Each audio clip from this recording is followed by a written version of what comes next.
Qué gusto, qué alegría, qué bendición estar junto a ustedes aquí en Lecciones de Esperanza, con la lección número 12 de la lección, nuestro folleto de escuela sabática, el repaso. Y para su servidor Gabriel Moreno siempre es una alegría, una bendición inmensa compartir junto a ustedes.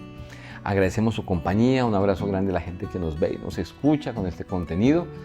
Si nos estás escuchando podcast o en radio, Dios te bendiga grandemente. Y si nos estás viendo, no olvides dar like a este producto audiovisual, a este contenido, suscribirte, seguir nuestros canales, nuestras redes sociales, para que podamos estar siempre en contacto contigo y ayudar a otros a conocer más de Jesús. En esta ocasión el título era bien interesante, habla de los acontecimientos finales de la tierra, y es algo que a la gente le puede generar inquietudes, ¿verdad? ¿Qué vendrá? ¿Cómo finalizará el mundo? ¿Qué va a pasar antes de eso? Y Dios, que es bueno, nos deja claridad sobre estos puntos importantes en su palabra. Había un versículo o un texto de la Biblia que se nos invitaba a reflexionar en él, a memorizarlo, a estudiarlo, a analizarlo, y está en el libro de Proverbios, capítulo 23, versículo 23. Y allí se nos dice: compra la verdad y no la vendas, adquiere sabiduría, disciplina e inteligencia. Qué interesante, ¿verdad? A veces vamos enfocados en adquirir carros, casas, dispositivos móviles, tecnología, pero aquí la Biblia nos invita a comprar algo importantísimo y a no venderlo, o sea, a conservarlo, a mantenerlo, y es sabiduría, disciplina e inteligencia.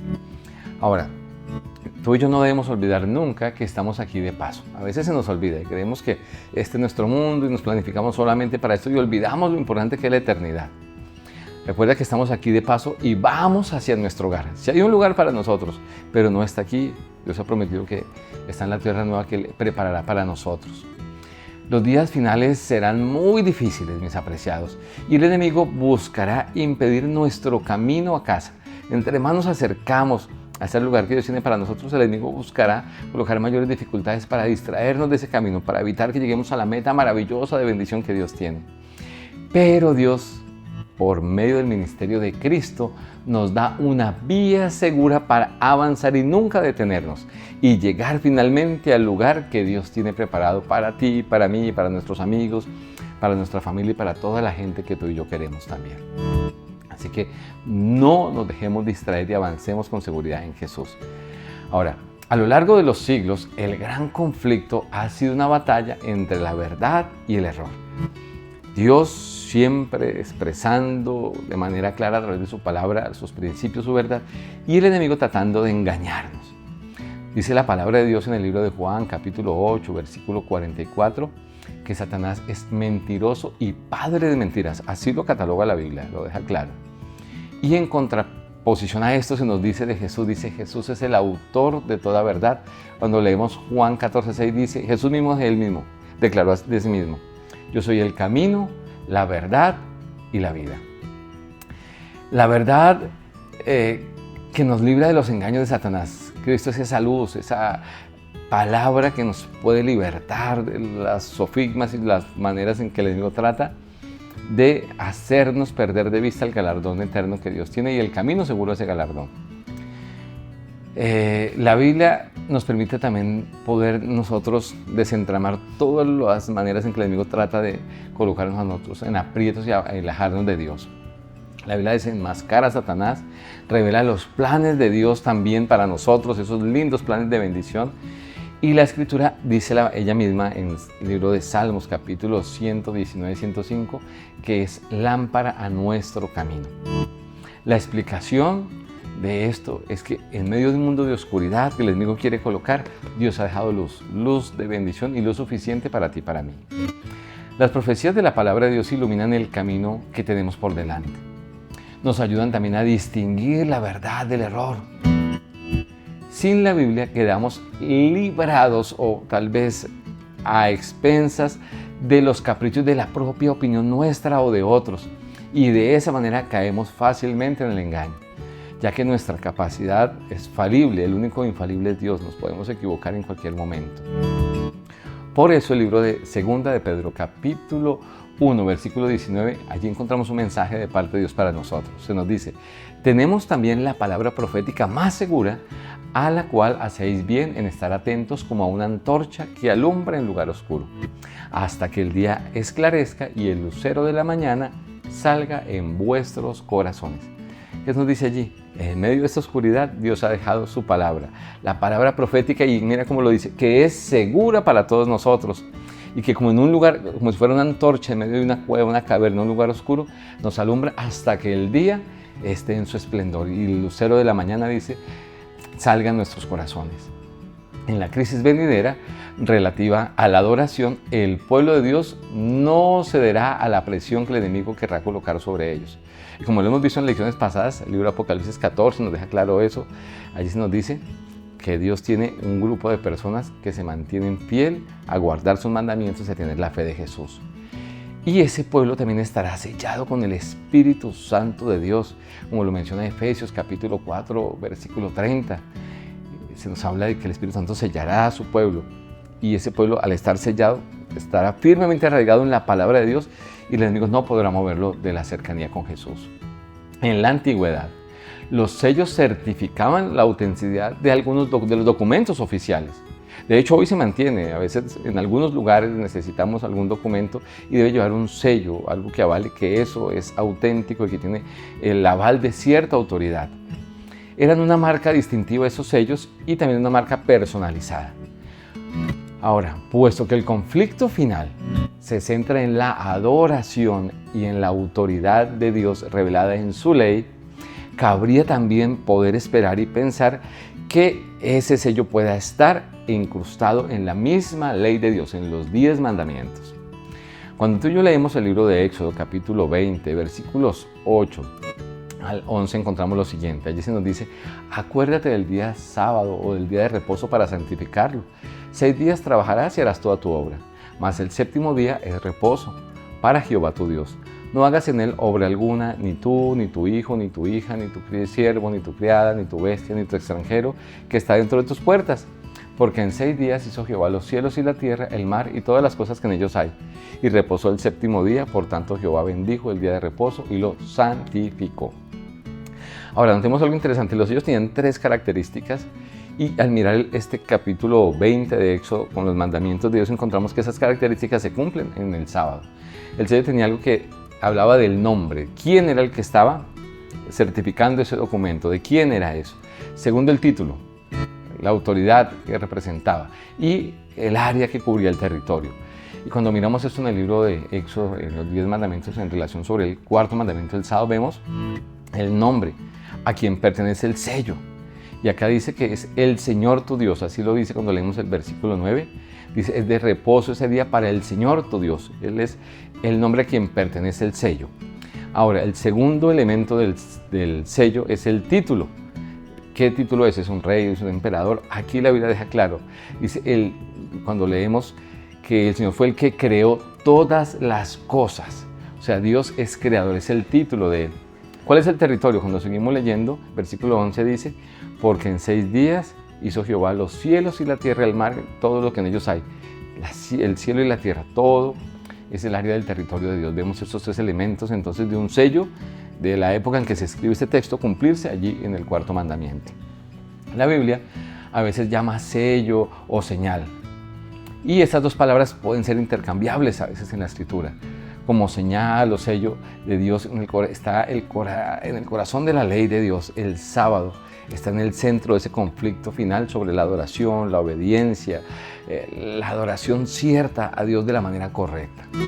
Ahora, ese es un sello. ¿Dónde se recibe? Porque un documento lleva el sello en algún área del documento. ¿Dónde se recibe ese sello? Apocalipsis 7 nos deja claro dónde está. Al leer versículos 2 y 3 de este capítulo encontramos lo siguiente. Dice, vi también a otro ángel que subía de donde sale el sol y tenía el sello de Dios vivo. Clamó a gran voz a los 4 ángeles que estaban y a quienes se les había dado el poder de hacer daño a la tierra y al mar, diciéndoles, no hagáis daño a la tierra, ni al mar, ni a los árboles, hasta que hayamos sellado en sus frentes a los siervos de nuestro Dios. Entonces, ¿dónde va este sello? Aquí se nos menciona en este capítulo que acabamos de leer de Apocalipsis capítulo 7, que está en la frente. Y cuando leemos también Apocalipsis 14:1 dice, después miré y aquí el Cordero de Dios estaba en pie sobre el monte de Sión, y con él 144,000 que tenían el nombre de él y de su padre escrito en la frente. Habla entonces de esa señal distintiva de Dios en la frente de sus hijos. El sello de Dios se coloca en la frente, es lo que nos está diciendo la palabra de Dios.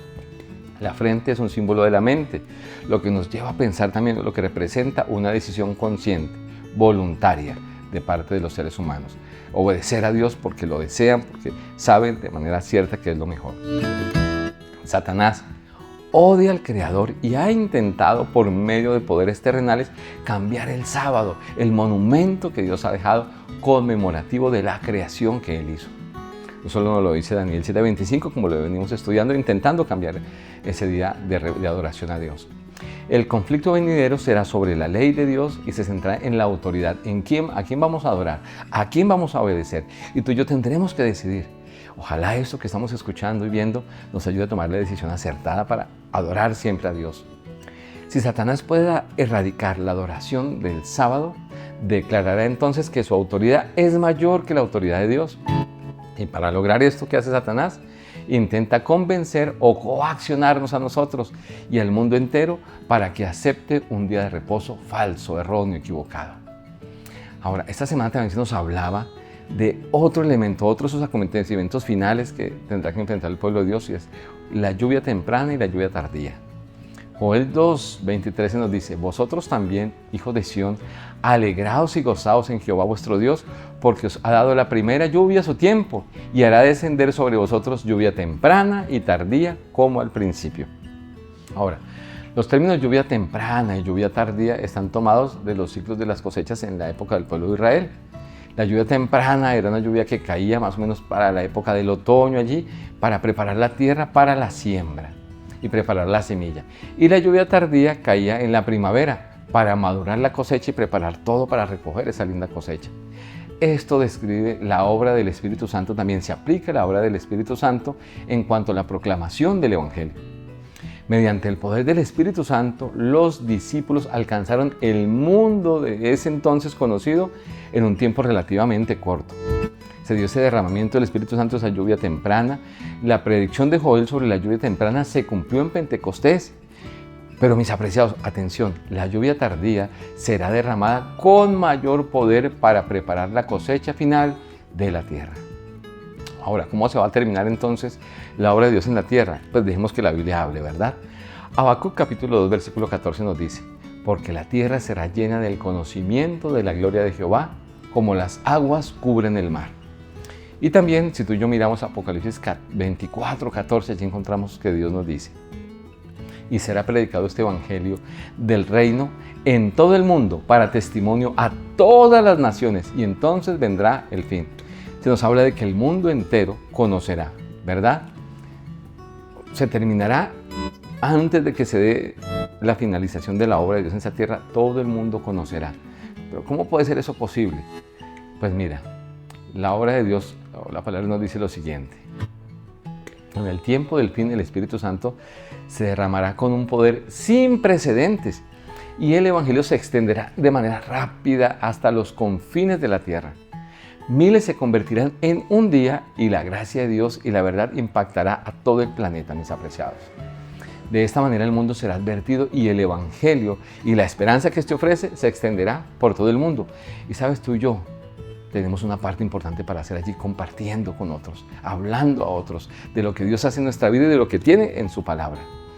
Apocalipsis 18:1 también lo dice de otra forma. Dice: después de esto vi a otro ángel descender del cielo con gran poder y la gloria fue alumbrada, y la tierra, fue alumbrada con su gloria.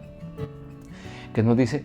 Dios iluminará el mundo, Dios presentará la verdad, Dios permitirá que todos tengan acceso a la luz de la verdad que Él ha dejado para guiar nuestro camino.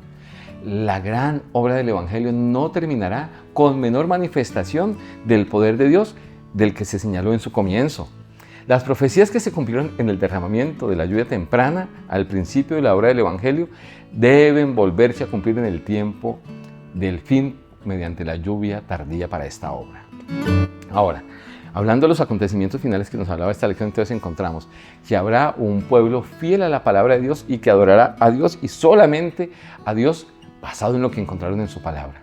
Habrá un sellamiento del pueblo de Dios ¿verdad? Una señal distintiva de ese pueblo que será fidelidad, obediencia a Dios, guardarán su ley y mantendrán la misma fe de Jesús. Ahora, habrá una marca de Dios y ese pueblo tendrá esa marca. Habrá persecución y muerte por no hablar al enemigo, pero ellos preferirán cualquier tipo de circunstancia difícil con tal de llevar el sello y la imagen de Dios en sus vidas.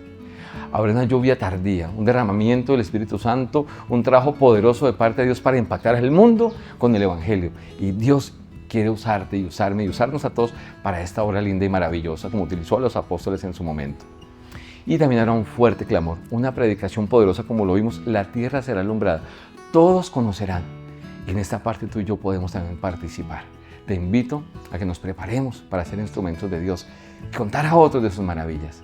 La verdad de Dios brillará cada vez más fuerte hasta que la tierra se ilumine con la gloria de Dios. Sus planes, los propósitos de Dios y su pueblo van a triunfar. Los poderes del mal serán derrotados y la verdad triunfará sobre el error. La justicia finalmente vencerá al mal.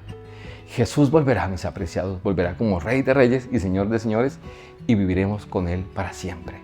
Así que al mirar esos acontecimientos finales podemos mirarlo con esperanza y con confianza en nuestro Dios. Permíteme orar por ti. Buen Dios, Señor, en este momento agradecemos por la guía segura que nos das en tu palabra, por podernos guiar en este momento final, difícil, y poder de manera clara tener marcado el camino para llegar al lugar que estás preparando para nosotros. Gracias también porque tu Espíritu Santo nos va a acompañar para sostenernos, para defendernos y para usarnos y cumplir, Señor, parte de esa proclamación, de ese fuerte pregón, Señor. Derrama tu Espíritu Santo en nosotros también. Bendice poderosamente a cada persona que escuche y ve este contenido. Abrázale con tu amor, utilízalo poderosamente. Y, Señor, que tu paz sea con ellos, que les ayudes en sus necesidades. Pues lo pedimos y lo agradecemos en Jesús. Amén. Un abrazo grande, Dios te bendiga y juntos podamos ser parte de ese gran pregón, de esa gran predicación para que muchos conozcan de Jesús y se preparen también. Dios te bendiga inmensamente. Nos vemos en un próximo capítulo de Lecciones de Esperanza.